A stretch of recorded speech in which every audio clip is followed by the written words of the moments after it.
What's going on, everybody? Welcome to Cullen's Music Corner. I'm Cullen the Great. Today we are continuing on with our March Music Month. We are diving into episode number 21 of this music challenge. Thank you guys so much for bearing with me over these first 3 weeks. I really appreciate you stopping by and checking out my videos. Today we are going to be talking about a favorite song with the person's name in the title. So it's something a little bit different than we've been doing the past couple of days. I know yesterday we were in our feels talking about songs that make us think about life and just getting deep.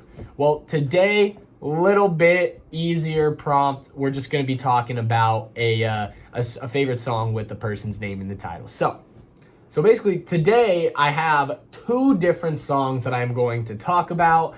However, they both have the same name. Very interesting, right?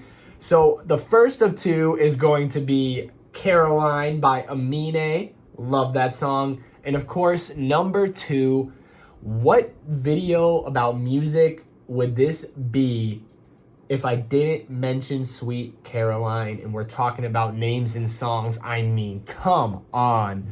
Boom, boom, boom. So we are going to be talking about Caroline by Amine and Sweet Caroline by Mr. Neil Diamond. 2 really good songs, 2 very different songs, but 2 songs that have the same name. So first, we'll go ahead and start with Amine's version of Caroline. When I first heard this song, I'm not going to lie to you guys, I thought it was the most obnoxious song that was being played on the radio. I was like, why this song? At first I was kind of vibing. I'm like, all right, the lyrics are pretty good. It's got a good kind of feel to it.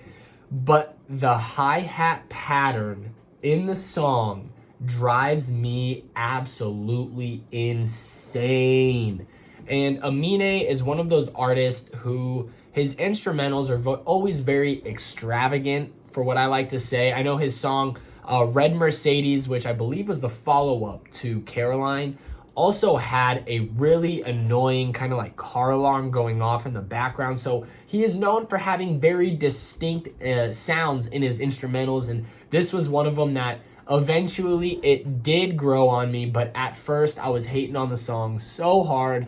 In fact, if it wasn't for my vehicle not having any Bluetooth capability or even any CD capability, I would have never listened to the radio as much as I did, and I would have never listened to the song as much as I did, and it probably wouldn't have grown on me as much as it did. So looking back now, I'm really glad that I kind of stuck with it and just actually listened to the song and enjoy it, because I really enjoy it now. So I'm glad I was able to go back and kind of get over that little annoying hi-hat pattern, because this is a song I do enjoy. Amine did just recently come out with his, I believe it was his debut studio album. It might have been his second, but I believe it was his debut studio album called Limbo.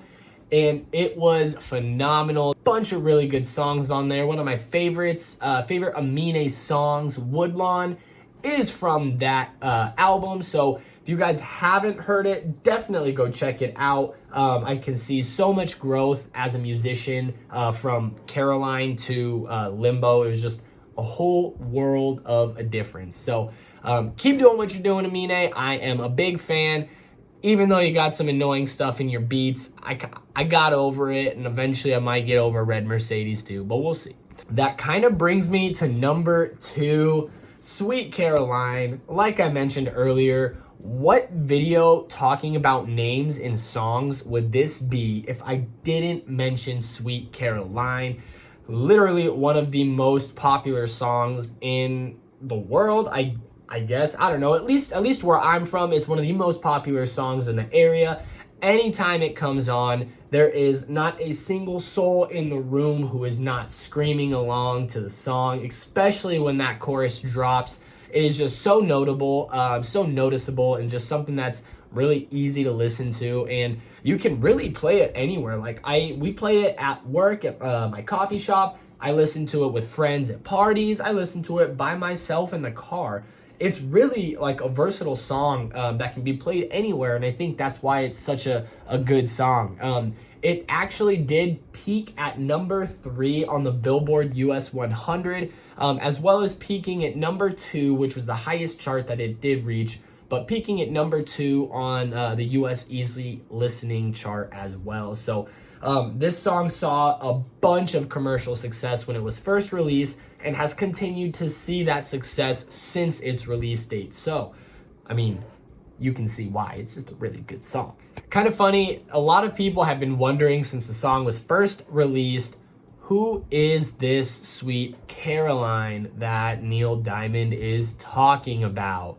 And it wasn't until 2007 he had an interview. I can't remember which publication it was with, but he was having an interview and this question got brought up again. And his response at that first interview was, this song was actually written about Caroline Kennedy, which is JFK's daughter. He said that he had saw a magazine cover of, Caroline Kennedy posing on a horse. Just kind of really nothing too crazy about it, but he said that it instilled this like thought in his mind of just like a sweet, precious girl. And that's where he got his inspiration for the song from. And fast forward 5 years when he was actually writing the song, he said the words just kept flowing out because he would think back to that image that he saw and he would have some sort of spark of inspiration for the song. So that was the first interview that he had. However, in 2014, he did come out and say that the song was about his wife. I forget her name, but it did not fit the syllable count that he needed. He was looking for a 3-syllable name to fit, Sweet Caroline. Sweet Caroline. So he needed a 3-syllable word to fit in for the chorus, and his wife's name wasn't long enough, didn't have 3 syllables, so he changed the name to Caroline. So after his first interview in 2007 when he said it was about Caroline Kennedy, fast forward 7 years in 2014, he takes that statement back and says it's about his wife, and he just changed the name. Who knows what the real truth is, what the song was really written about. Either way, it's a classic song, and no matter who it was written about, I'd feel pretty proud if my name was Caroline and Neil Diamond didn't write the song about me. I'd be like, hey, I'm still Sweet Caroline, babe. Yeah. That just about does it for me here at Cullen's Music Corner. Thank you guys so much for stopping by and checking out my videos. I really appreciate it. I hope you liked what you saw today. If you did, go ahead and hit that like button, hit that subscribe button. So if you guys have a song that has a name in the title and you want to talk about it, let me know down in the comments section below. I'll go ahead and give it a listen. While you're at it, you might as well follow me on all of my social medias. You can find me on Twitter and Instagram under @Cullen The Great _. You can find me on Facebook under Cullen The Great, and of course me and all my music on your favorite streaming service under Cullen The Great. Thank you guys so much for stopping by, and until next time, peace.